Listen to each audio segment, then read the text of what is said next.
കേരളത്തിൽ ഇടതു വലത് മുന്നണികൾ തമ്മിൽ നടക്കുന്ന ഗൂഢാലോചനയെക്കുറിച്ച് പ്രധാനമന്ത്രിക്ക് കൃത്യമായ ധാരണയുള്ളതായി മനസ്സിലാകുന്നു.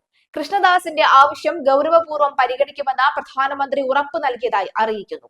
പ്രത്യേക അന്വേഷണ സംഘം നടത്തുന്ന അന്വേഷണത്തിൽ മോഷണത്തിൽ വിദേശ ബന്ധം തെളിഞ്ഞാൽ കേസിന്റെ തുടരന്വേഷണം CBIക്ക് ഹൈക്കോടതി കൈമാറിയേക്കും. സ്വർണ്ണ പാളികൾ വിദേശത്തേക്ക് കടത്തി 500 കോടിയുടെ തട്ടിപ്പ് നടത്തിയെന്ന രമേശ് ചെന്നിത്തലയുടെ ആരോപണത്തിലാണ് SITയുടെ അന്വേഷണം. പുരാവസ്തു മാഫിയയിലേക്കാണ് ആരോപണത്തിന്റെ മുന നീളുന്നത്. ചെന്നിത്തലയുടെ ആരോപണത്തിൽ പ്രഥമ ദൃഷ്ടിയ കഴമ്പുണ്ട് എന്ന് കണ്ടെത്തിയിട്ടുണ്ട്. ശ്രീകോവിലിലെ സ്വർണ്ണപ്പാളികൾ കടത്തിയ ശേഷം ചെമ്പിൽ പുതിയതുണ്ടാക്കി സ്വർണം പൂശി തിരികെ കൊണ്ടുവച്ചതാണ് SITയുടെ നിഗമനം. ഇത് സ്ഥിരീകരിക്കാൻ ഇപ്പോഴുള്ള സ്വർണ്ണപ്പാളികളുടെ കാലപ്പഴക്കം VSSCയുടെ ലാബിൽ പരിശോധിക്കുകയാണ്. സ്വർണ്ണപ്പാളികൾ ഒറിജിനലാണോ എന്നതിൽ ഹൈക്കോടതിയും സംശയം പ്രകടിപ്പിച്ചിരുന്നു. അന്വേഷണത്തിന്റെ ആദ്യഘട്ടത്തിൽ ബെല്ലാരിയിലെ ജുവലറിയിൽ നിന്ന് കുറെ സ്വർണം പിടിച്ചെടുത്തിരുന്നു. പാളികളിൽ നിന്ന് കവർന്ന സ്വർണം തിരികെ നൽകി തലയൂരാനാണ് അപ്പോൾ പ്രതികൾ ശ്രമിച്ചത്. സ്വർണ്ണക്കൊള്ളയ്ക്ക് അന്താരാഷ്ട്ര ബന്ധം ഹൈക്കോടതി സംശയിച്ചതോടുകൂടി അത്തരം നീക്കങ്ങൾ ഉണ്ടായില്ല. ശ്രീകോവിലിന്റെ ഭാഗമായ സ്വർണ്ണപ്പാളികൾ കവർന്നതിൽ ഈജിപ്തിലെ പുരാവസ്തു വ്യാപാരികളുമായുള്ള ബന്ധം വരെ ആരോപിക്കപ്പെട്ടു. വൻ വ്യവസായിക്ക് പാളികൾ വിറ്റതായി പ്രതിപക്ഷ നേതാവ് VD സതീശനും ആരോപിച്ചിട്ടുണ്ട്. റിമാൻഡിലുള്ള ബോർഡ് മുൻ പ്രസിഡന്റുമാരായ A പത്മകുമാർ, N വാസു എന്നിവരുടെ വിദേശ യാത്രകൾ ദുരൂഹമാണ് എന്ന് SIT കണ്ടെത്തിയിരുന്നു. പത്മകുമാറിന്റെ പാസ്പോർട്ട് പിടിച്ചെടുത്തു. ഉണ്ണികൃഷ്ണൻ പോറ്റിയുമായി ഇരുവരും വിദേശയാത്രകൾ നടത്തിയിരുന്നതായാണ് വിവരം. പത്മകുമാറും വാസുവും ഉണ്ണികൃഷ്ണൻ പോറ്റിയും ഒരുമിച്ച് യാത്ര നടത്തിയത് എന്തിനാണ് എന്നാണ് ചോദ്യം. വിഗ്രഹങ്ങളും ദൈവികാംശമുള്ള സ്വർണ്ണപ്പാളികളും ഒക്കെ മോഷ്ടിച്ചാൽ വിദേശത്ത് അവയുടെ വില മതിക്കാനാവാത്ത ഡിവൈൻ വാല്യൂ ഉപയോഗിച്ച് കോടികൾ നേടാം. ഇന്ത്യയിൽ നിന്നുള്ള അപൂർവ വിഗ്രഹങ്ങൾ, ശില്പങ്ങളും US, യൂറോപ്പ്, ഓസ്ട്രേലിയ, ഗൾഫ് എന്നിവിടങ്ങളിലെ പല ആർട്ട് ഹൗസുകളിലും സ്വകാര്യ രേഖകളിൽ ശേഖരണങ്ങൾ ഉണ്ട്. ഇന്റർപോളുമായി ചേർന്ന് വിദേശത്തെ അന്വേഷണം നടക്കും. പങ്കുള്ള രാഷ്ട്രീയക്കാരടക്കം വൻ തോക്കുകളാണ് അകത്താകാൻ പോകുന്നത്. കള്ളപ്പണ, റിയൽ എസ്റ്റേറ്റ് ഇടപാടുകളും വെളിച്ചത്താവും. CBI അന്വേഷണം ആവശ്യപ്പെട്ട BJP അധ്യക്ഷൻ രാജീവ് ചന്ദ്രശേഖറും ഹിന്ദു ഐക്യവേദിയും അടക്കം നൽകിയ ഹർജികൾ കോടതിയിലുണ്ട്. ജമാഅത്ത് ഇസ്ലാമിയുമായി ഇടത് വലത് മുന്നണികൾ ഉണ്ടാക്കിയ ബന്ധവും രാഷ്ട്രീയ ധാരണയും ഇനി കേരളത്തിൽ മാത്രമല്ല ഭാരതം മുഴുവനും ചർച്ച ചെയ്യപ്പെടുമെന്ന് BJP ദേശീയ നിർവാഹക സമിതി അംഗം PK കൃഷ്ണദാസ് പറയുന്നു. ന്യൂഡൽഹിയിൽ പ്രധാനമന്ത്രി നരേന്ദ്രമോദിയുമായുള്ള കൂടിക്കാഴ്ചയ്ക്ക് ശേഷം മാധ്യമങ്ങളോട് സംസാരിക്കുകയായിരുന്നു അദ്ദേഹം. മതരാഷ്ട്രവാദത്തിന്റെ ബുദ്ധികേന്ദ്രമായ ജമാഅത്തെ ഇസ്ലാമിയുമായുള്ള ഇരു മുന്നണികളുടെയും ബന്ധത്തെക്കുറിച്ച് മുഖ്യമന്ത്രിയും പ്രതിപക്ഷ നേതാവും തുറന്നു സമ്മതിച്ചിരിക്കുകയാണ്. അദ്ദേഹം പറഞ്ഞു, രാഹുൽ മാങ്കൂട്ടത്തിനെതിരായ കേസും ശബരിമലയിലെ സ്വർണ്ണക്കൊള്ള കേസും പാതി വഴിയിൽ നിർത്തി അന്വേഷണം അവസാനിപ്പിക്കാൻ ഇടത് വലത് മുന്നണികൾ ധാരണ ഉണ്ടാക്കിയോ എന്ന് സംശയമുണ്ട്. ശബരിമല സ്വർണ്ണക്കൊള്ള കേസിൽ നിലവിൽ CPM നേതാക്കളാണ് അറസ്റ്റിലായിരിക്കുന്നത്. അന്വേഷണം കൂടുതൽ മുന്നോട്ട് പോയാൽ കോൺഗ്രസ് നേതാക്കളും കുടുങ്ങുമോ എന്ന ഭയമുണ്ട്. ഈ സാഹചര്യത്തിൽ ഈ കേസുകളും പാതി വഴിയിൽ അവസാനിപ്പിക്കാൻ മുഖ്യമന്ത്രിയും പ്രതിപക്ഷ നേതാവും ധാരണ ഉണ്ടാക്കിയോ എന്ന സംശയമുണ്ട്. ഇത്ര ദിവസമായിട്ടും MLA ആയ രാഹുൽ മാങ്കൂട്ടത്തിനെ കണ്ടെത്താനായില്ല എന്നത് ഇക്കാര്യത്തിൽ സംശയത്തിന് വക നൽകാത്തതാണ് എന്നും അദ്ദേഹം പറഞ്ഞു. പ്രധാനമന്ത്രിയുമായുള്ള കൂടിക്കാഴ്ചയിൽ സമകാലിക രാഷ്ട്രീയ സാഹചര്യവും ചർച്ചയായി എന്ന് PK കൃഷ്ണദാസ് പറഞ്ഞു.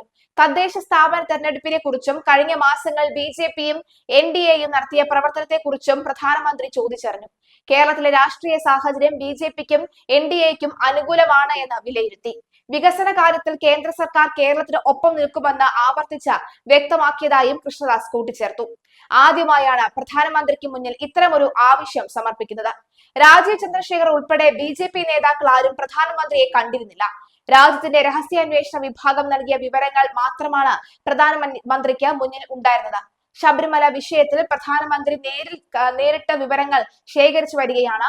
പത്മകുമാറിനും വാസുവിനും പിന്നാലെ അന്നത്തെ മെമ്പർമാരും സംശയത്തിന് നിഴലിലാണ്. ശബരിമല സ്വർണ്ണക്കൊള്ളയിൽ 2019 ദേവസ്വം ബോർഡ് മെമ്പർമാരായ ശങ്കർദാസിന്റെയും വിജയകുമാറിന്റെയും പങ്ക് വ്യക്തമാക്കുക മുൻ ദേവസ്വം സെക്രട്ടറി ജയശ്രീയുടെ മൊഴിയെടുപ്പിന് ശേഷമാണ്. 2 തവണ ഹൈക്കോടതിയിൽ നിന്നും മുൻകൂർ ജാമ്യം നേടിയിട്ടും 3-ാം തവണ കോടതി ജാമ്യം അനുവദിച്ചില്ല. അതിനാൽ അവരെ ഏതു സമയവും ചോദ്യം ചെയ്യാനായി വിളിപ്പിക്കുമെന്നാണ് സൂചന. ദേവസ്വം ഭരണം ബോർഡിനാണെങ്കിലും ബോർഡ് എടുക്കുന്ന തീരുമാനങ്ങൾ ഉത്തരവാകുന്ന പരാതിക്കാരി സെക്രട്ടറിയാണ്. ബോർഡ് യോഗം വിളിച്ച് കൂട്ടുക, അജണ്ടകൾ തയ്യാറാക്കുക, തീരുമാനമെടുക്കേണ്ട വിഷയങ്ങളുടെ ഫയല് ഹാജരാക്കുക എന്നിവയാണ് സെക്രട്ടറിയുടെ ചുമതലകൾ. കൂടാതെ ദേവസ്വം വ്യവഹാരങ്ങളിൽ മറുപടി പറയാനുള്ള ചുമതലയും സെക്രട്ടറിക്കുണ്ട്. ഉദ്യോഗസ്ഥ തലത്തിൽ ദേവസ്വം ബോർഡിലെ ഏറ്റവും ഉയർന്ന പദവിയാണ് ഇത്. പാളികൾ ചെന്നൈക്ക് കടത്തി സ്വർണം പൂശാനുള്ള ബോർഡ് തീരുമാനത്തിൽ ഉത്തരവിറക്കിയത് സെക്രട്ടറി ആയിരുന്ന ജയശ്രീ ആയിരുന്നതിലാണ് അവരും കേസിൽ ഉൾപ്പെട്ടത്. പ്രധാനമായും 4 കാര്യങ്ങളാണ് SITക്ക് ജയശ്രീയിൽ നിന്നും അറിയേണ്ടത്.